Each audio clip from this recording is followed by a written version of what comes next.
अस्सलाम वालेकुम। मैं हूँ शिरीन करीम। आज मैं बात करूँगी हुंज़ा का जो दूर दराज़ एरिया है जो पुट्सन की, जहाँ पर कुछ दिन पहले ज़िलज़ले के बाइस जो है वहाँ तकरीबन 3 गांव जो हैं वो मुतासिर हुए हैं। ज़िलज़ले के बाद जो है वहाँ पे हमने सूरत हाल जो देखी वो कुछ यूँ थी कि वहाँ के जो घर थे वो मुकम्मल तौर पर डैमेज हुए, और वहाँ पे जहाँ जो लोग रह रहे थे वो भी काफ़ी मुतासिर हुए, और कुछ लोगों ने वहाँ से माइग्रेट भी किया। और क्योंकि तकरीबन 3 गांव जो है ज़िलज़ले से मुतासिर हुए थे।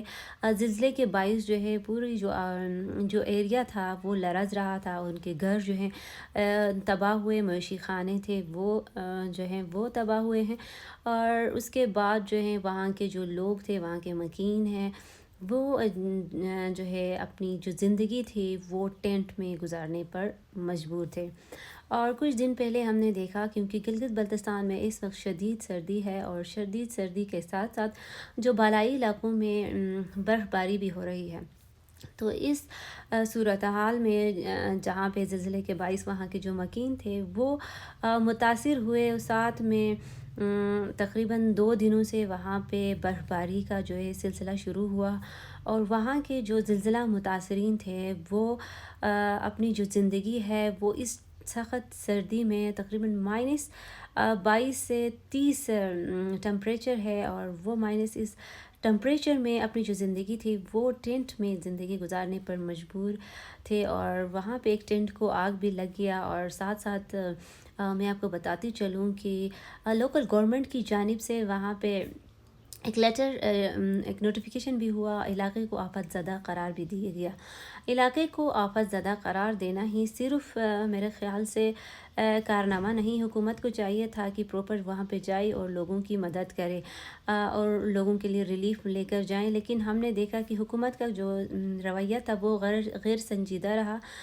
ना हुकूमत के नुमाइंदे वहाँ रिलीफ लेके गए, बल्कि 1-2 मिनिस्टर्स को हमने देखा वहाँ पे गए और सिर्फ वो तमाशाई बने रहे। और लोकल जो एडमिनिस्ट्रेशन है उन्होंने जो लेटर जारी किया उसमें उन्होंने शो किया है तकरीबन 150 करीब के घर जो हैं वो डैमेज हुए हैं। जबकि स्टार्ट में हमने देखा कि लोकल इंतज़ामिया वहाँ पे नहीं गई, ना ही वहाँ पे जो रोड की सिचुएशन ख़राब हुई थी, रोड जो है बंद हुआ था, उसको भी क्लियर नहीं किया गया। तकरीबन 20 से 22 घंटों के बाद, आई थिंक एक दिन बाद जो है वो रोड क्लियर किया गया, और वहाँ जो कनेक्शन था वो भी टोटल मुनक़ता हुआ था। तो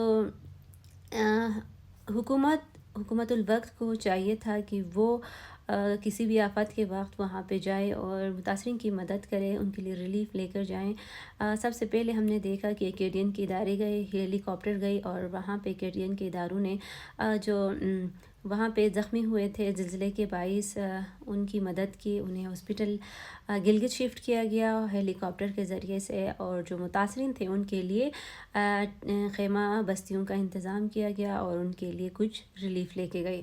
हालांकि ये काम जो हुकूमत की ज़िम्मेदारी होती है, लेकिन हुकूमत का रवैया हम अक्सर देखते हैं कि उनका रवैया बिल्कुल सही नहीं होता, और वो प्रॉपर उन मुतासरीन की मदद भी नहीं करते।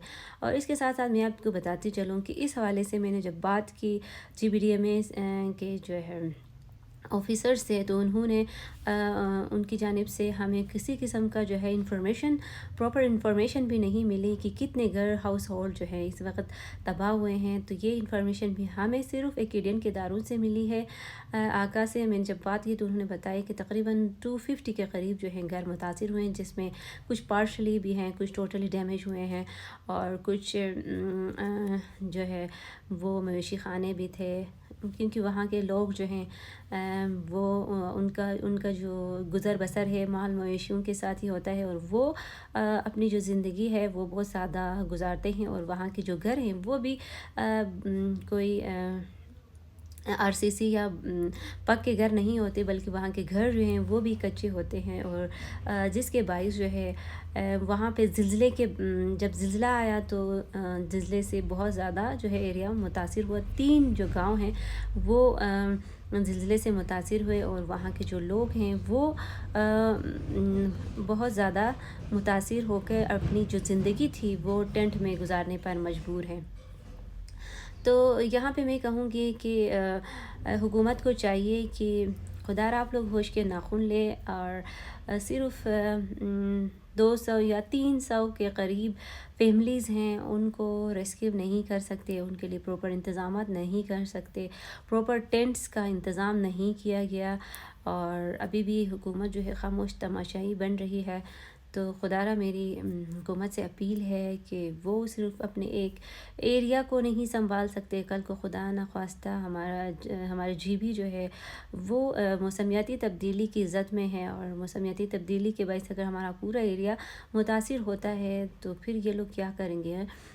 تو جو بھی ہمارے کنسرن ڈپارٹمنٹس ہیں ان کو ایکشن لینے کی ضرورت ہے۔ پراپر مینجمنٹ نہیں ہے، پراپر کسی قسم کے بھی یہاں پہ کام نہیں ہو رہا۔ اگر کوئی متاثر ہوتا ہے تو حکومت شاید میرے خیال سے اس چیز کا انتظار کرتی ہے کہ شاید کوئی جانی نقصان ہو اور اس کے بعد ہم چلے جائیں، یا پھر ہم صرف لاشیں اٹھانے ہی جائیں گے۔ تو اس زلزلے کے باعث جو ہے چپورسن میں اللہ کے کرم سے کوئی جانی نقصان نہیں ہوا، اور وہاں پہ جو ہے وہ اپنی جو زندگی تھی وہ اپنی مدد آپ کے تحت جو ہے وہ ٹینٹ میں شفٹ ہو گئے ہیں، لوگوں کے گھروں میں رشتہ داروں کے گھروں میں رہ رہے ہیں، وہاں کے کمیونٹیز نے، اور ہنزا کے جو کمیونٹیز ہیں انہوں نے ان کو ویلکم کیا اور انہوں نے اپنے گھروں میں جو ہے رکھا ہے۔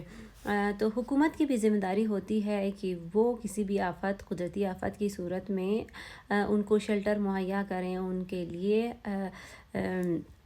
پراپر انتظامات کریں، چاہے وہ ریلیف کی صورت میں ہو، چاہے ان کو ریسکیو کرنے کی صورت میں ہو۔ تو آخر میں یہی کہوں گی کہ خدا را گلگت بلتستان کی حکومت انتظامیہ کو چاہیے کہ وہ سنجیدگی کا مظاہرہ کریں اور ان کی بحالی کے لیے اور ان کو ریسکیو کرنے کے حوالے سے اور ان کو جو بھی انتظامات پراپر جو ہیں وہ کرنے کے حوالے سے سنجیدگی کا مظاہرہ کریں۔ Thank you.